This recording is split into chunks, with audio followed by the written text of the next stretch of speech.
Setiap perjalanan mengandung makna. Setiap makna dibangun dari kesungguhan dalam ikhtiar agar menjadi pribadi yang bermanfaat. Dan setiap ikhtiar adalah perwujudan atas penghambaan kepada Sang Khalik.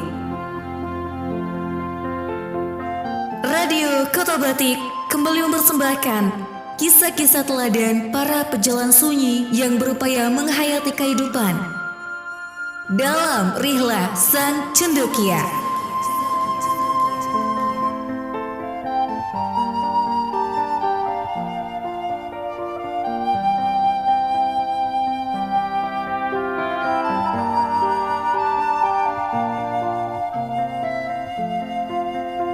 Peran perempuan dalam pembangunan peradaban manusia telah membentangkan narasi yang demikian panjang dalam perjalanan sejarahnya. Kehadiran mereka tak sekadar menjadi pelengkap dari kisah-kisah sejarah, akan tetapi juga menjadi tokoh utama dalam sejarah. Di Nusantara, banyak nama perempuan yang turut membangun dan mengembangkan peradaban. Kemunculan mereka bahkan jauh sebelum bangsa-bangsa barat merumuskan gerakan feminisme yang mulai dikembangkan abad ke-19. Tak ayal jika peran perempuan dalam sejarah Nusantara punya corak yang berbeda dengan gerakan feminisme barat. Jika feminisme barat dimulai dari upaya kaum perempuan untuk mensejajarkan kedudukannya dengan kaum pria, kaum perempuan dalam peradaban Nusantara jauh lebih menitik beratkan pada perannya. Melalui peran, kaum perempuan Nusantara dapat menjalankan fungsinya di segala bidang. Misalkan ekonomi, sosial, budaya, pendidikan, dan bidang-bidang lainnya. Dengan begitu, untuk mengamati pergerakan kaum perempuan di Nusantara tidak sekadar didasarkan pada satu aspek sebagaimana pada gerakan feminisme barat gelombang pertama di abad ke-19 itu yang cenderung terfokus pada aspek politik kekuasaan. Mencermati hal itu, kita bisa mengambil hipotesis bahwa sesungguhnya gerakan keperempuanan di Nusantara lebih dulu maju dibandingkan Barat di awal kemunculannya, seperti yang dilakukan salah seorang tokoh perempuan yang satu ini. Ia dikenal sebagai seorang saudagar yang menguasai dua pelabuhan besar sekaligus, yaitu pelabuhan Palembang dan Gresik. Sosok perempuan ini juga memiliki hubungan dengan sosok Sunan Giri, dan dialah Nyi Ageng Pinate. Berbagai sumber menyebutkan Nyi Ageng Pinatih merupakan perempuan saudagar yang berjaya di abad ke-15 atau tarikh 1400-an. Namanya bahkan sangat dikenal di kalangan istana Majapahit. Selain kaya dan menguasai perdagangan internasional, ia rupanya juga masih punya pertalian darah dengan seorang istri Brawijaya kelima Raja Majapahit. Maka pada sepotong hari ia datang berkunjung ke Majapahit. Misinya untuk bersilaturahmi dengan saudara perempuannya itu. Singkat cerita, dari pertemuan itu, Nyai Tandes, nama lain dari Nyi Ageng Pinatih, kemudian menerima tanggung jawab atas pengembangan Pelabuhan Gresik. Catatan The Graph menyebutkan Pelabuhan Gresik telah menjadi bagian dari Majapahit sejak abad ke-14 atau tepatnya tahun 1387 Masehi. Sebelum diserahkan kepada Nyi Ageng Pinatih, pengelolaan pelabuhan diserahkan kepada Maulana Malik Ibrahim sebagai Syah Bandar. Dan pengangkatan Maulana Malik Ibrahim atau yang kita kenal Sunan Gresik tidak lepas dari perkembangan Islam di daerah Gresik kala itu. Catatan Pitono menyebutkan di masa itu para saudagar yang berlabuh di Gresik umumnya adalah saudagar-saudagar Muslim dari berbagai negeri. Di antaranya Gujarat, Kalkuta, Siam, Cina maupun Liuqiu. Selain itu, pelabuhan Gresik juga diramaikan dengan kedatangan para saudagar dari Banda dan Maluku. Bisa dibilang, pelabuhan ini merupakan pelabuhan lintas benua, bahkan merupakan pintu masuk penyebaran Islam di kawasan Jawa Timur. Sejak sah bandaran dialih tangankan kepada Nyi Ageng Pinatih, pelabuhan Gresik makin diminati. Sebab selain punya pengalaman mengelola pelabuhan Palembang, ia juga dikenal sebagai saudagar yang memiliki jaringan dagang hingga ke Timur Tengah, Afrika, dan sebagian Eropa.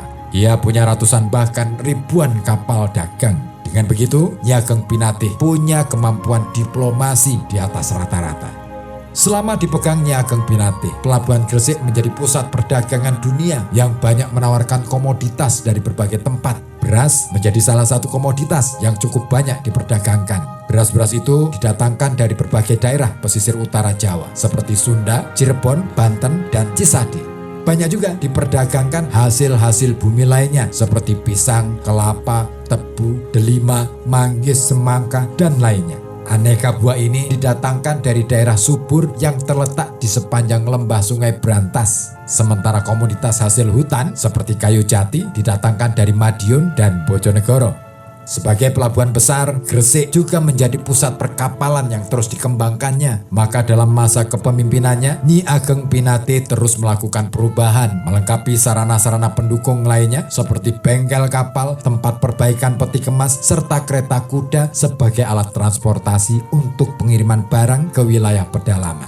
Komoditas dari negeri-negeri jauh juga diperdagangkan di sana. Ada minyak wangi, porselen, kain, manik-manik, dan beraneka ragam komoditas lainnya. Yang jelas, selama dikelola Ibu Angkat Sunan Giri ini, Pelabuhan Gresik mengalami masa keemasan. Terlebih-lebih, ia rupanya juga seorang poliglot alias orang yang menguasai banyak bahasa.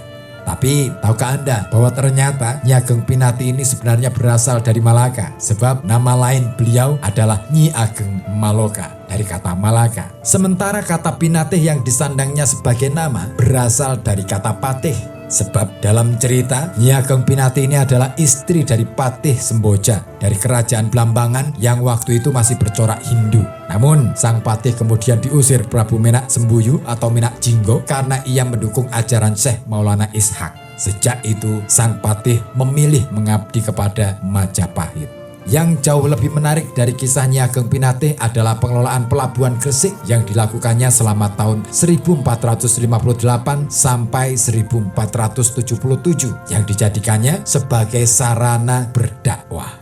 Nyi Ageng Pinate mengambil jalur ekonomi di dalam menjalankan fungsinya sebagai pendakwah. Melalui jalur ini, pendekatan yang dilakukannya lebih lentur dan dinamis. Ia punya kesempatan untuk menyebarkan agama Islam secara lebih luas, tidak hanya kepada penduduk lokal, akan tetapi juga menyasar kepada para pendatang dari negeri-negeri asing. Sebuah strategi yang jitu. Kisah Nyi Ageng Pinate semestinya membuka cakrawala pikiran kita tentang peran besar kaum perempuan bagi pembangunan di negeri ini saat ini juga. Kisah itu mestinya menjadi cermin bagi kita di masa kini, terutama dalam menemukan formula yang tepat untuk menjawab tantangan zaman di masa yang akan datang. Sebab pada masa yang sama, Nusantara telah membuktikan kemajuan peradabannya di hadapan bangsa-bangsa barat. Peradaban Nusantara kala itu telah melaju lebih pesat dibandingkan peradaban yang dibawa barat di kemudian hari. Sementara dunia barat masih mendudukkan perempuan pada kelompok yang disubordinasikan, Nusantara telah memberi peluang besar bagi perempuan untuk mengambil peran. Tentu, didikan yang kuat sangat diperlukan untuk membangun kesadaran itu.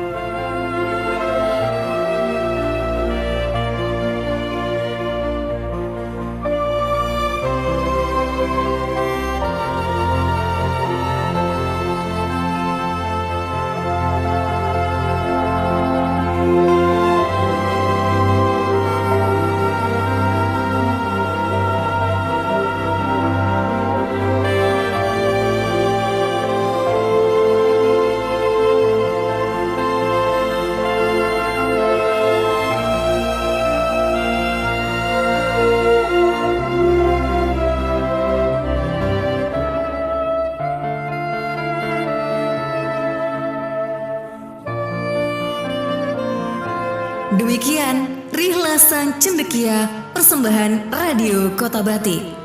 Semoga kita bisa mengambil hikmah dari setiap kisah teladan para cendekia Muslim Nusantara.